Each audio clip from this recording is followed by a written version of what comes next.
오늘 우리는 지성사에서 가장 심오하고도 매혹적인 질문 중 하나를 다루고자 합니다. 바로 수학은 발명인가, 발견인가 하는 질문입니다.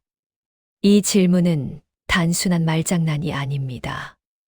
이는 실제의 본질, 인간 인식의 한계, 그리고 우리가 진리라고 부르는 것의 지위에 대한 근본적인 탐구입니다. 만약 수학이 발견되는 것이라면 숫자, 정리, 공식들은 저 우주의 별들처럼 인간 존재와 무관하게 객관적으로 존재하는 실체일 것입니다. 우리는 이 보이지 않는 우주를 탐험하는 탐험가에 불과합니다. 반대로 수학이 발명되는 것이라면 그것은 체스나 음악처럼 인간 정신의 창의적인 산물, 즉 세계를 기술하고 문제를 해결하기 위해 우리가 고안해낸 정교한 언어이자 도구일 것입니다. 이 경우 수학의 진리는 이 시스템 내부에서의 일관성을 의미할 뿐, 외부의 객관적 실제를 반영하는 것이 아닐 수도 있습니다.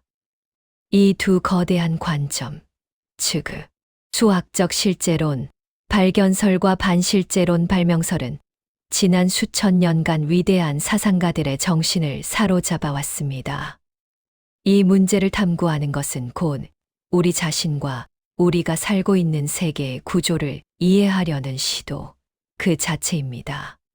수학이 발견의 대상이라는 입장을 가장 강력하게 대변하는 사상은 수학적 플라톤주의입니다.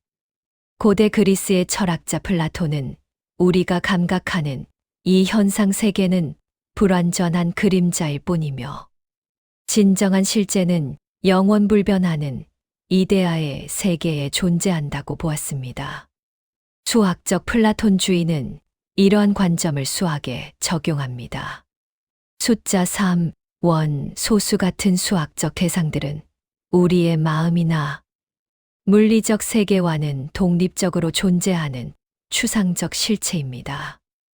우리가 2 더하기 3은 5라고 말할 때 우리는 단순히 기호를 조작하는 규칙을 따르는 것이 아니라 2라는 대상과 3이라는 대상의 합이 5라는 대상과 일치한다는 객관적인 사실을 발견하고 기술한다는 것입니다.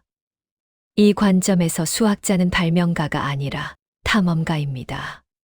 콜럼버스가 아메리카 대륙을 창조한 것이 아니라 발견했듯이 수학자는 이미 존재하는 수학적 실제의 지도를 그려나가는 것입니다.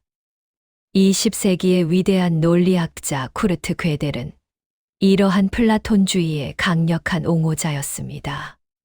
그는 자신의 불완전성 정리를 통해 수학적 진리가 인간이 만든 형식적 체계를 초월한다는 것을 보였으며, 이는 수학적 실제가 인간의 증명 능력과는 별개로 존재한다는 강력한 암시로 해석되었습니다.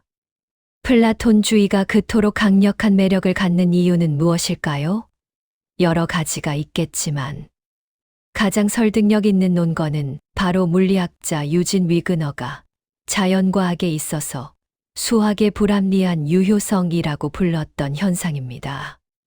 이는 순수하게 추상적인 사고, 즉 물리적 세계와는 아무런 관련이 없어 보이는 수학적 개념들이 놀라울 정도로 정확하게 이 물리적 세계를 기술하고 예측한다는 사실을 지적합니다. 예를 들어 17세기에 뉴턴이 만유인력을 기술하기 위해 발견한 미적분학, 혹은 19세기에 리만이 순수하게 이론적으로 개발한 비유클리드, 기하학이 20세기에 아인슈타인의 일반 상대성 이론, 즉 중력과 시공간의 구조를 설명하는 핵심 도구가 될 줄 누가 알았겠습니까? 만약 수학이 인간의 정신이 만들어낸 발명품이나 게임에 불과하다면 어떻게 이 게임의 규칙이 행성의 궤도, 전자의 움직임, 우주의 팽창을 이토록 정확하게 설명할 수 있단 말입니까? 이는 마치 우리가 상상 속에서만 가지고 놀던 열쇠가 우연히 실제 우주의 문을 완벽하게 열어 젖히는 것과 같은 기적입니다. 플라톤주의자들은 이것이 기적이 아니라 수학이 바로 우주의 근본적인 언어이며 우리는 그 언어를 발견하고 있기 때문이라고 주장합니다. 하지만 이 매력적인 발견설에는 심각한 철학적 난제가 따릅니다. 하버드 대학의 철학자 폴 베나세라프가 제기한 인식론적 접근 문제가 그것입니다. 문제는 이것입니다. 만약 숫자나 기하학적 형태가 플라톤의 이데아, 세계처럼 시간과 공간을 초월한 비물리적, 비인과적 실체라면 도대체 우리는 그것을 어떻게 알 수 있느냐는 것입니다. 우리는 물리적 세계에 속한 존재입니다. 우리의 뇌는 진화의 산물이며 우리의 인식은 빛, 소리, 촉감과 같은 물리적 인과 과정을 통해 이루어집니다. 저기에 사과가 있다는 것을 아는 것은 사과에서 반사된 빛이 내 망막을 자극하기 때문입니다. 하지만 숫자 7은 어떻습니까? 그것은 질량도 에너지도 없으며 우리 뇌에 어떠한 물리적 영향도 미칠 수 없습니다. 만약 수학적 대상들이 우리의 인과적 우주와 완벽하게 분리되어 있다면 우리의 뇌가 그 플라톤적 천상에 접속하여 그곳의 진리를 파악할 방법이 원천적으로 차단되어 있다는 것입니다.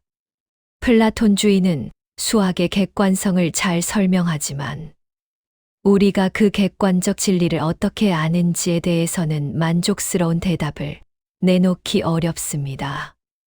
이러한 플라톤주의의 난제 앞에서 수학은 인간 정신의 발명이라는 반실제론적 입장들이 등장했습니다.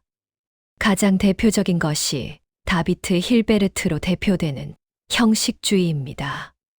형식주의에 따르면 수학은 본질적으로 의미론적 내용이 없는 기호들의 조작, 게임입니다.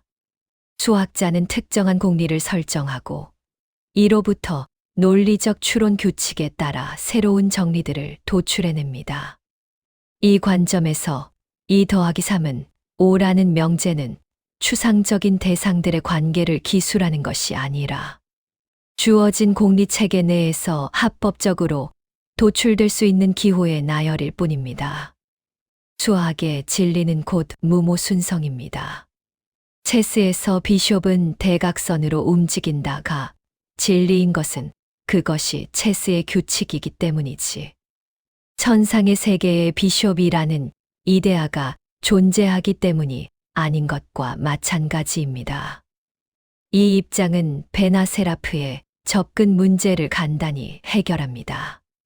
수학은 우리가 만든 규칙이므로 우리가 아는 것은 당연합니다. 또 다른 발명설로는 브라우어의 직관주의 혹은 구성주의가 있습니다. 이 입장은 한 걸음 더 나아가 수학적 대상은 오직 인간의 정신 속에서 유한한 절차를 통해 구성될 수 있을 때만 존재한다고 봅니다. 수학은 실제를 발견하는 것이 아니라 인간의 정신이 시간 속에서 수행하는 구성적 활동 그 자체라는 것입니다. 하지만 발명설 역시 그 나름의 심각한 문제에 부딪힙니다. 만약 수학이 그저 인간이 고안한 형식적 게임에 불과하다면 우리는 다시 유진 위그너의 질문, 즉 불합리한 유효성의 문제로 돌아가게 됩니다. 왜 하필 우리가 만든 그 게임이 물리적 우주를 이토록 완벽하게 기술하는 것일까요?